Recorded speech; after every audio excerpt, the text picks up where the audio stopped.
This week on GamePron News, Electronic Arts has a few things to say about Battlefield 3, Origin, Star Wars The Old Republic, and Project RedLime.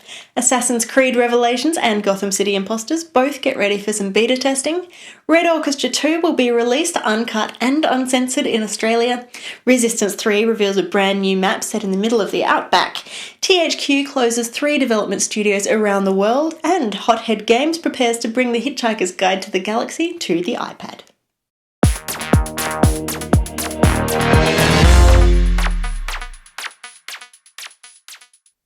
Hi, I'm Jessica Citizen. It's been a big week for Electronic Arts, with things shaping up to be even bigger as we head into Gamescom next week. Firstly though, Battlefield fans were dealt a stunning, if not unexpected, blow this week, as word filtered down that Battlefield 3 would not be available on Steam when the game is launched around the world on October 25th. The publisher's statement explains that Steam's new restrictive terms of service are behind the decision. Apparently, Valve's digital delivery system limits the ways in which developers can interact with customers when it comes to patches and other downloadable content, and EA just isn't prepared to accept that at this stage. The message was optimistic, hoping that the two companies can still work out some sort of an agreement, but for now, the game joins an ever-growing list of Electronic Arts titles disappearing from Steam's virtual shelves. So, where can you buy Battlefield 3? There are a number of virtual retailers who will stock the game when it's released, among them EA's own digital platform, Origin. And that might not be a bad place to pick it up, with Daniel Martos from DICE revealing via Twitter that you will need an Origin account if you want to play BF3 online, even if you have a retail copy. We don't know at this stage whether or not you will need Origin if you want to play Star Wars The Old Republic, but one thing we do know is that the game is only going to be officially launched in a handful of territories later this year, with no predicted date for the rest of the world. However, there has been some good news from BioWare, who has revealed that, unlike many other online titles, The Old Republic will not be region-locked, which means that gamers from around the world can log on to servers and play to their little heart's content, regardless of whether or not the game has been released locally. Of course, you will have to buy the game overseas, and you will have to put up with some less than ideal lag, but it's a small price to pay for one of the most eagerly anticipated MMOs in recent history. Also eagerly anticipated is Project RedLime, the mysterious title in the works at Starbreeze Studios. All we know is the codename and the fact it's revisiting a much-loved EA franchise. All signs point to the franchise in question being Bullfrog's cult classic Syndicate, which is long overdue for a reboot. Rickard Johnson from Starbreeze got a little enthusiastic this week, posting to Twitter about an impending reveal for Project RedLime, saying it was time to meet the press. The post was quickly deleted, but not before adding some grist to the rumour mill. Next week is Gamescom in Germany, and EA has a press conference on Tuesday. All eyes will be on the Swedish developer, and hopefully we'll have some more news about that for you shortly. Big beta news this week too. Assassin's Creed Revelations is ready for public testing, but only on PlayStation 3. The game itself is in the works for PC and 360 as well, but Ubisoft has made the choice to go with Sony's console only when it comes to pre-release activities. PlayStation Plus and Uplay members are eligible for the test, which includes 9 characters, 8 abilities, 4 gameplay modes, 3 maps, and a partridge in a pear tree, all kicking off on September 3rd. Gotham City Impostors is also looking for beta testers, inviting anybody who's interested to sign up on the game's website.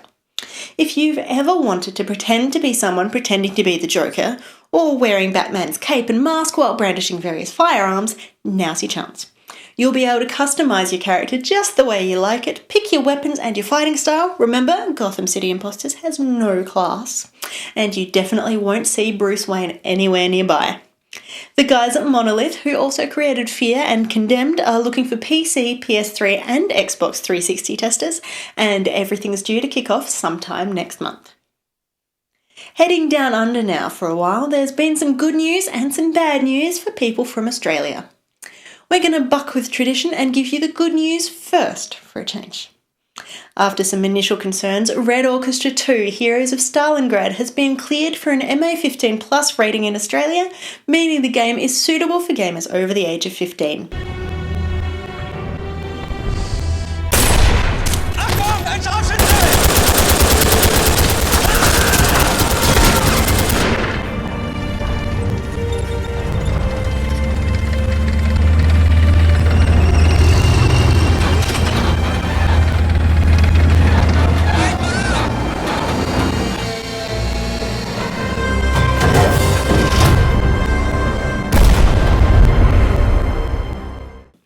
Tripwire Interactive was concerned for the game's future, citing a hefty amount of war violence, but the classification board found that while the included bloodshed was strong in impact, the game is now set for release totally uncut alongside the rest of the world.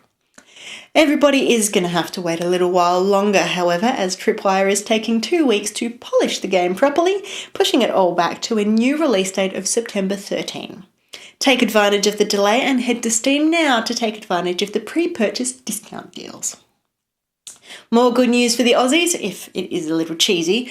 The latest map from Resistance 3 takes place in Alice Springs in the centre of the Outback. The developers at Insomniac loved the sun-baked, dusty desert town and decided it was the perfect choice for a new multiplayer scenario.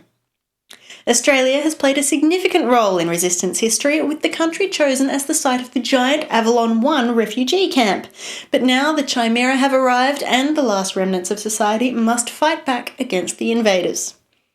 There are still more maps to be revealed, but surely that's enough to convince you on Resistance 3. It's out in early September, exclusively for PS3. And now, the not-so-great news. Games developer THQ has announced that it is closing 3 studios around the world as it realigns its internal affairs. This number includes both Australian studios, THQ Brisbane, also known as Studio Oz, who was working on an adaptation of The Avengers, and Bluetongue, who recently shipped popular sequel De Blob 2. THQ is also closing a development team in Phoenix, Arizona, and will no longer pursue development on the dirt bike racing franchise MX vs ATV. More than 200 people lost their jobs, and the move leaves THQ with 5 in-house studios.